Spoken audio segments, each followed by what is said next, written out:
ঢাকার বিভিন্ন এলাকায় বেশ কিছুদিন ধরে চলছে গ্যাস সংকট। সকালে থাকে তো বিকেলে থাকে না, কখনো থাকে অল্প চাপ। বিকল্প উপায়ে রান্না করতে গিয়ে নাজেহাল নগরবাসী।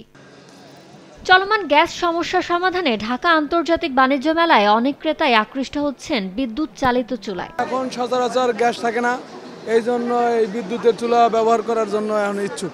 দাম কিন্তু আমার মনে হচ্ছে রিজনেবল প্রাইস না, একটু বেশি লাগতেছে আমার কাছে। যদি এখন ডিসকাউন্ট দিচ্ছে তারপরে আমার মনে হয় আরেকটু কম হলে মানে বেটার হয় আর কি। ইন্ডাকশন ইনফ্রারেড নামে বিক্রি হওয়া বিদ্যুৎ চালিত চুলা সহ হোম অ্যাপ্লায়েন্সের বিভিন্ন পণ্যে ছাড় ও নানা অফার দিচ্ছেন বিক্রেতারা। কাস্টমার আসতেছে, দেখতেছেন, ওনারা চুজ করে যাচ্ছেন, অনেকে প্রি বুক করছেন। আমাদের প্রত্যেকটা পণ্যতেই 15% পর্যন্ত ডিসকাউন্ট আছে। এখন পর্যন্ত হোম অ্যাপ্লায়েন্স দেখছি পাশাপাশি আরও আদার্স যে মেলায় অনেক ধরনের পণ্য আছে, সবই আসলে আমাদের পারিবারিকভাবে প্রয়োজন হয়।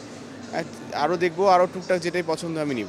এছাড়া বরাবরের মতো মেলার বড় আকর্ষণ টিভি ফ্রিজ। তবে অনেক ক্রেতাই এখন কেবল মেলা ঘুরে দেখছেন। দেখছি আর কি, এর মধ্যে হয়ে গেলে বাজেটের মধ্যে মিলে নিতেও পারি। আজকে মেলায় এসেছি মেলা দেখার জন্য, আর হচ্ছে একটু টিভি সার্চ করার জন্য আর কি, টিভি কিনবো আর কি, এই জন্য দেখতে এসেছি।